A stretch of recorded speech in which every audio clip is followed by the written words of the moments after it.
Bonsoir à tous, ravi de vous retrouver en ce tout dernier jour de septembre.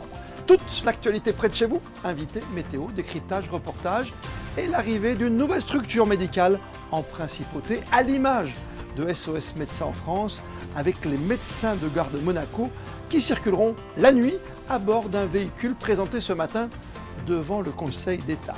Christophe Robineau, le conseiller du gouvernement, ministre des Affaires sociales et de la Santé, sera avec nous dans un instant. Gros plan ce soir sur l'un des grands salons de cette rentrée, Luxpack, et la présentation des dernières innovations en matière d'emballage au sein du Grimaldi Forum. Nos équipes s'y sont rendues et se sont également installées ce matin à la table des petits déjeuners de la Jeune Chambre économique. Une grande page sport ce soir, à la veille des deux grands rendez-vous européens de ce mercredi en principauté, au Stade Louis II, en basket comme en football. 19h30, le début de l'Euroleague pour la Roca Team opposée aux Lituaniens du Žalgiris Kaunas. Et puis 21h, deuxième match de la saison en Ligue des Champions de football cette fois pour Monaco face à Manchester City. Sentiments, motivation auprès de quelques-uns des principaux acteurs de cette grande soirée ballon rond à la maison. C'est une avancée majeure pour la permanence des soins de nuit en principauté. Le gouvernement lance le service médecin de garde à Monaco. Pour l'occasion, la remise des clés du véhicule médical a eu lieu ce matin sur le parvis du ministère d'État. L'occasion ce soir de faire le point sur cette nouvelle offre de soins dans ce reportage signé Alban Jean-Jambe et Thomas Deus. Un nouveau véhicule pour un nouveau service. 15 médecins urgentistes adhèrent pour l'instant au dispositif médecin de garde Monaco. Le but, assurer une permanence de nuit pour des soins non urgents à domicile en principauté. Ici, les clés de la voiture sont remises au docteur Maki qui assurera sa première garde demain soir. C'est vrai que de plus en plus les urgences sont victimes de leur succès, on va dire ça comme ça, notamment dans les personnes qui viennent même de loin, plus que les communes limitrophes. Et du coup, on n'a malheureusement pas la possibilité d'offrir aux résidents et aux monégasques la priorisation qu'ils avaient quand il y avait moins d'activité, on va dire. Par rapport aux mères célibataires avec plusieurs enfants, ça leur évitera d'avoir des problèmes de garde et du coup de venir avec tous les enfants aux urgences du CHPG. Les personnes âgées, d'être obligées de venir à l'hôpital. Et après, le problème, c'est le retour à la maison, parce que les ambulances, la nuit, c'est très compliqué d'en trouver. Des fois, on fait appel même aux pompiers. Et les certificats d'essai par rapport à déplacer le véhicule du SMUR, qui n'est pas forcément une nécessité quand il n'y a pas, bien sûr, de gestes de réanimation à faire. Les patients pourront bénéficier d'une consultation à domicile en contactant le 116 117 tous les jours de 19h à 7h du matin. Et avec nous ce soir, Christophe Robineau. Bonsoir à vous. Bonsoir Christophe. Et déjà, un point très positif. Dans le domaine médical, la principauté se porte bien. Il y a plus de médecins présents en ville désormais. Est-ce que déjà on peut faire avec vous un état des lieux de ce secteur et nous expliquer en quoi ce nouveau dispositif de médecin de garde colle parfaitement à cette tendance? Alors comme vous avez pu, en suivant les débats qui ont animé la principauté ces derniers mois, le constater, il y avait un certain nombre de demandes de la part de la population pour faciliter l'accès aux soins, l'accès à certaines consultations, l'accès à un médecin traitant. Donc dans un premier temps, nous avons encouragé l'installation de nouveaux médecins en ville et nous sommes passés en l'espace de 2 ans, d'une 50aine de médecins à plus de 80 médecins installés en ville, pour l'essentiel des médecins généralistes, mais ça a permis comme ça d'avoir une réponse au quotidien à des demandes de consultation non programmées. Cette offre de soins enrichie permet de répondre évidemment à une demande le jour, rester à couvrir la nuit. C'est l'objectif de Médecins de garde Monaco, assurer une permanence médicale la nuit avec des médecins qui, de 19h à 7h du matin, pourront répondre aux appels des patients via un numéro européen qui est le 116 117, qui sera géré par les sapeurs-pompiers, qui permettra d'avoir un enregistrement et une traçabilité de l'appel.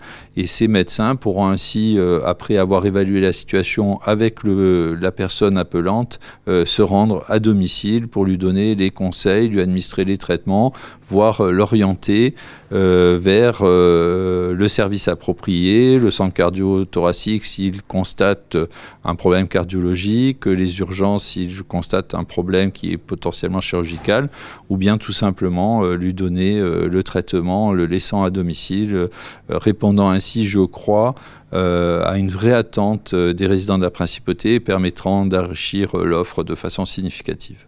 Concrètement, quels sont les enjeux? Est-ce que le but est de, par exemple, désengorger aussi les urgences? Alors, l'objectif premier, c'est de répondre aux besoins de la population, évidemment. Ce que l'on espère aussi, c'est d'arriver à alléger le travail des urgences, qui ne verront plus arriver la nuit des patients qui ne relèvent pas d'une prise en charge hospitalière et pourront se concentrer dans des délais de plus en plus courts à la prise en charge des patients qui, eux, relèvent réellement d'une prise en charge par des urgences hospitalières, comme des personnes accidentées, des personnes qui auraient un début d'infarctus, des personnes qui seraient en train de constituer un accident vasculaire cérébral et dont on sait qu'il faut, dans les meilleurs délais, les orienter vers un centre habilité à les prendre en charge. Vous avez évoqué plusieurs acteurs pour faire fonctionner ce dispositif, à la fois le rôle des pompiers et également le côté pratique, comme où dorment les médecins de garde.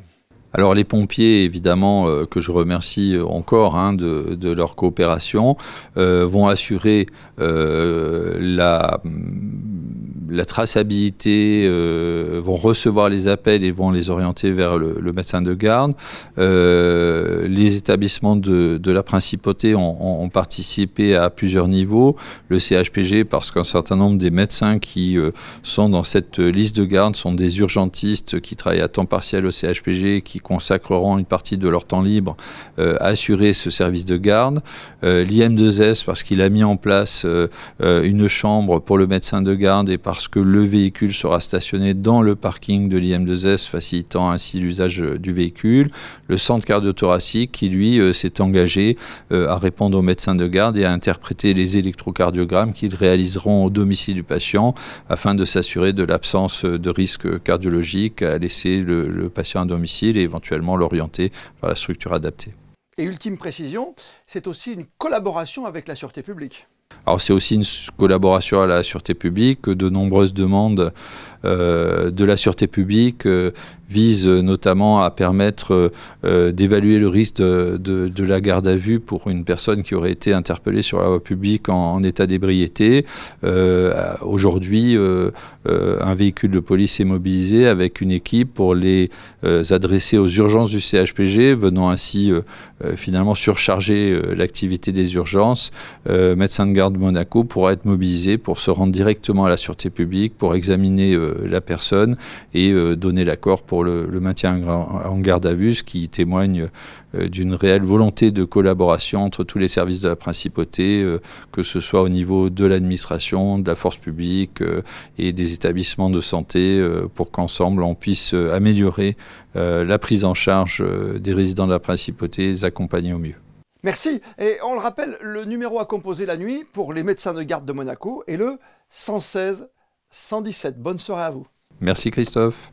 La Jeune Chambre économique de Monaco organise tout au long de l'année, vous le savez, différents rendez-vous tels que le concours de la création d'entreprises, graines d'entrepreneurs, les trophées de la JCE ou encore, comme ce matin, un petit déjeuner conférence qui s'est déroulé au Méridien Beach Plaza. Voici le reportage de Fabien Bonilla, accompagné d'Alexandra Paolini.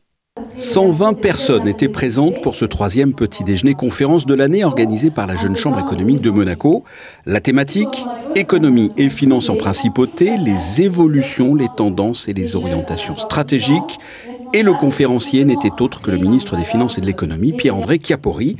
Lors de ce petit déjeuner, il a tenu à développer 3 idées principales. La première, c'est que l'économie monégasque va très bien, le budget est en excédent, l'économie continue à croître, donc les finances se portent à merveille, donc l'économie va bien. Deuxième idée, l'effort doit continuer. Nous sommes dans la dernière ligne droite pour la liste grise du GAFI.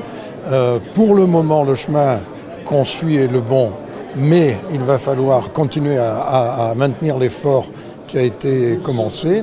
Et la troisième chose, c'est que Monaco doit d'ores et déjà se préparer à l'après-GAFI. Alors d'une part parce que les relations avec les instances de réglementation internationale vont se maintenir. Hein, c'est des relations de long terme. Et puis d'autre part, parce que l'économie monégasque doit se diversifier, s'ouvrir, envisager de nouvelles recettes et envisager de nouvelles sources de richesse. Prochain petit déjeuner conférence organisé par la Jeune Chambre économique de Monaco le 21 octobre avec pour thème l'attractivité et l'intégration des nouveaux résidents. Sur scène, Ludmila Rakona-Logov, déléguée en charge de l'attractivité, Chloé Boscagli, directrice du Monaco Private Label et Eric Arella, le directeur de la Sûreté publique.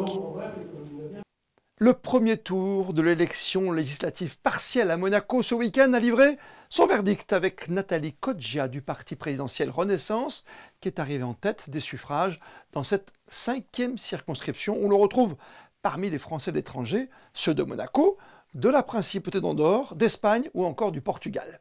Côté monégasque, plus spécifiquement, dimanche, c'est à nouveau la candidate du Rassemblement national, Johanna Morel, qui a réalisé le meilleur score devant Nathalie Coggia. Dénouement le 12 octobre prochain. Après le Monaco Yacht Show, autre grand événement qui revient chaque année, le Luxpack. Pendant 3 jours, les fabricants d'emballages du monde entier sont réunis à Monaco pour présenter leurs innovations. Le ministre d'État, Christophe Mirmand, était présent ce matin au Grimaldi Forum aux côtés des organisateurs. Découverte du salon avec Alban Gingembre et Jean-Alexandre Dordet. Qu'il s'agisse d'un parfum, d'une crème ou d'un spiritueux, la première impression qu'on se fait d'un produit vient de son emballage. Un client satisfait, c'est d'abord un client heureux quand il déballe son produit. Chaque détail d'un packaging est donc étudié pour être beau et fonctionnel, mais aussi durable, car l'emballage de demain, c'est un emballage respectueux de l'environnement. On présente ici les tubes qui sont des tubes shoulderless. C'est une toute nouvelle technologie qui permet d'avoir moins de composants dans le tube et donc de réduire de façon très significative le poids du packaging et l'impact de CO2. Donc par exemple, dans un tube standard, vous avez la jupe, vous avez le shoulder et vous avez la capsule. Donc dans le nouveau tube shoulderless, il n'y a que 2 composants, le tube lui-même et la capsule qui est soudé justement directement sur le tube. L'éco-conception est un sujet qu'on traite depuis déjà bien longtemps. Le packaging de demain, c'est probablement un packaging qui est encore plus en co-développement avec les clients et avec les fournisseurs. La chaîne sera encore plus intégrée dans l'analyse de cycle de vie du produit et des solutions toujours plus innovantes et plus proches du consommateur final. Près de 500 professionnels de l'emballage sont présents. Pour eux, le Luxpack, c'est une vitrine et un lieu de rencontre avec les partenaires, les clients et les fournisseurs. C'est pour relancer les nouvelles idées parce que là, on est sur un développement de luxe sur la robinetterie de luxe. Et donc, comme on cherche à avoir des idées de design. Nous fabriquons aussi du packaging. Donc on se dit que peut-être Luxpack serait une alternative supplémentaire et apporterait des nouvelles opportunités, tant en tant qu'apporteur d'affaires ou aussi en partenariat. Le Luxpack accueille encore les visiteurs jusqu'au 1er octobre au Grimaldi Forum.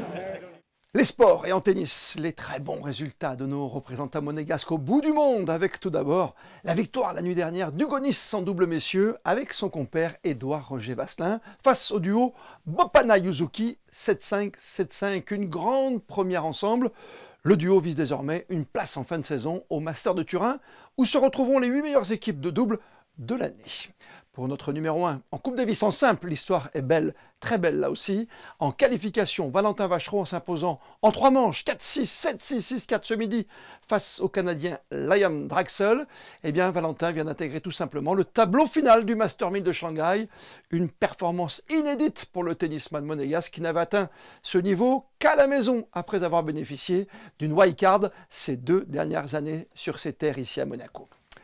Le retour de l'Euroleague de basket avec un premier match pour la Roca Team demain à la maison à 19h30 après avoir remporté la Super Coupe de France à Roland-Garros ainsi que le premier match de la saison en Betclic Elite face au Portel. Monaco entame donc sa campagne européenne 2025-2026 à la maison à Gaston Médecin avec la réception du Zalgiris Kaunas. Écoutez à ce propos le coach Vassilis Panoulis ainsi qu'Eli Okobo, ils sont au micro de Frédéric Elion. C'est la rentrée, on se prépare depuis août pour l'Euroleague. Évidemment, on voulait gagner la Supercoupe et là voilà, c'est le premier match à domicile. Donc ça va être intéressant, il va falloir être très, très sérieux. On sait que Zalgiris c'est toujours une équipe pas facile à jouer, que ce soit à domicile ou à l'extérieur. Et voilà, les 12 joueurs qui vont être sur la feuille de match, être prêts à donner 100%.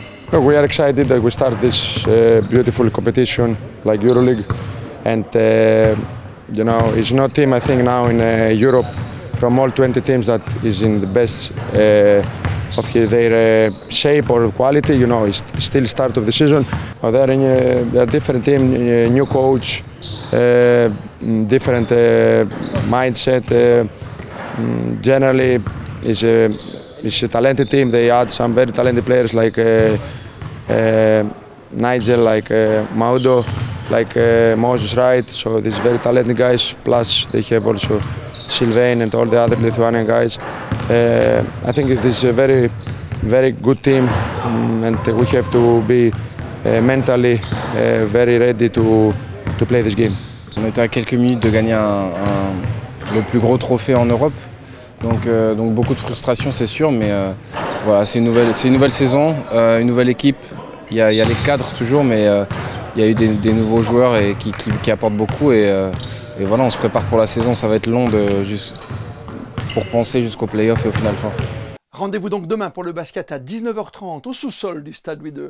Alors qu'en surface, eux, les footballeurs rouges et blancs, se doivent de nous faire oublier la défaite à Lorient samedi en Ligue 1, en retrouvant un peu de leur superbe, on l'espère, en respirant à nouveau ce parfum si particulier de la Ligue des Champions, face à l'une des références européennes du moment, Manchester City, et ce après déjà un premier match, on s'en souvient, perdu sur la scène européenne à Bruges il y a 15 jours dans ce mini-championnat européen.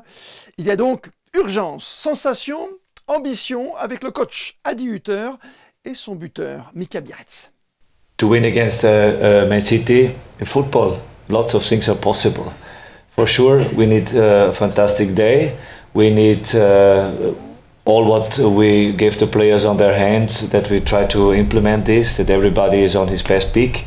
But on the other hand, we play against one of the best teams in the world. They won the Champions League, I don't know how, in the last 12, 13 years, 8 titles in the Premier League. We know their players, everybody knows the coach, everybody knows the players. But also, we are proud, and also we try to find our best answer tomorrow on the pitch.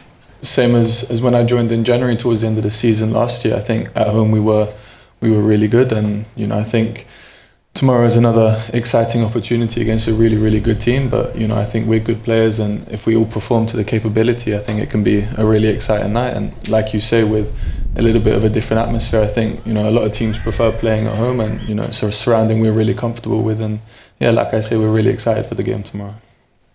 Et on reste dans le quartier de Fontvieille pour terminer ce journal, et plus précisément au siège de l'entreprise Venturi, où des étudiants aux mines de Paris sont venus visiter les locaux et s'entretenir avec des spécialistes de l'ingénierie. Retour sur ces rencontres dans ce reportage signé Fabien Bonilla, Alexandra Paolini. 12 élèves accompagnés de 2 de leurs professeurs sont allés ce matin visiter les locaux de Venturi, entreprise spécialisée dans les véhicules électriques avec des projets qui font le grand écart, tels que des véhicules qui battent des records de vitesse, d'autres qui roulent en Antarctique. Mais ce n'est pas fini. Venturi a désormais la tête dans les étoiles, ou plutôt vers la Lune, avec en projet très concret leur rover qui pourrait très prochainement rouler sur la surface lunaire. Eh bien, ces élèves en dernière année à Mines Paris, option mécanique et matériaux, en ont pris plein les yeux. On n'a pas souvent l'occasion de voir des véhicules qui vont sur la Lune et des technologies auxquelles on ne pense pas du tout. Je pense notamment à la roue, j'étais assez impressionnée par la façon de faire. Et puis pareil, c'est des matériaux très variés. Donc, du coup, nous, pour notre option, c'était intéressant. Je suis impressionné de ce qu'on arrive à faire, des véhicules qui vont sur la Lune, donc vraiment de la technologie de pointe. Et ces virages qu'ils ont su prendre avec tous les records qu'ils avaient fait en moto, enfin, c'est impressionnant. Pendant toute la matinée de ce mardi, ces étudiants ont pu découvrir les projets Venturi, mais également les hommes qui les conçoivent. Le message à faire passer, c'est qu'il faut qu'ils continuent à avoir cette envie d'apprendre. Et la société comme Venturi, où on est un petit groupe d'experts, mais qui a appris sur le terrain, peut s'associer avec des jeunes talents qui arrivent et nous donnent leur savoir-faire de ce qu'ils ont appris et à faire améliorer les produits. Il faut savoir qu'à partir de mars, ces étudiants entameront leur stage de fin d'études et certains pourraient les effectuer chez Venturi avec, pourquoi pas, un job à la clé dans une des entreprises les plus innovantes du moment.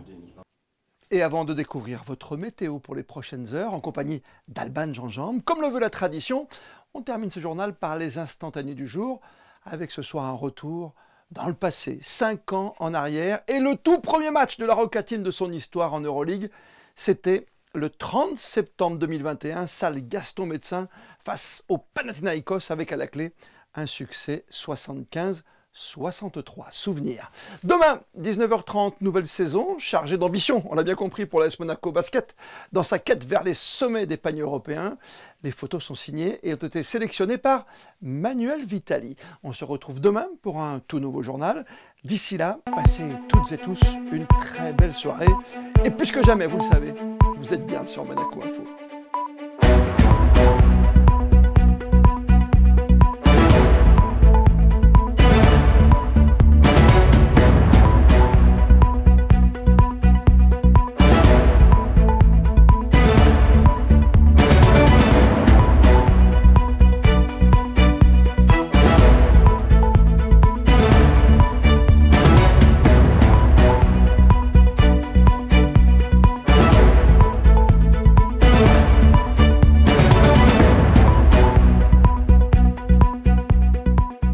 Retrouvez la météo avec Suisse Courtage, votre partenaire de confiance en assurance à Monaco. Protection sur mesure pour particuliers et professionnels. Bonsoir à tous, la météo se dégrade en ce milieu de semaine à Monaco. Le matin, de légers passages nuageux n'altéreront pas le beau temps. L'après-midi, les éclaircies seront toujours visibles. En revanche, une évolution orageuse est attendue avec de possibles averses. Gardez vos parapluies à proximité. Le mercredi 1er octobre, nous fêtons les Thérèses. Et comme chaque mardi, un point sur la météo de l'eau avec la société monégasque des eaux. Cette semaine, l'indicateur est orange, ce qui veut dire que les sources de la principauté ne couvrent que 15 à 25% de notre consommation en eau, des chiffres qui nous rappellent que l'eau est une ressource à préserver. C'était la météo avec Suisse Courtage, votre partenaire de confiance en assurance à Monaco. Protection sur mesure pour particuliers et professionnels.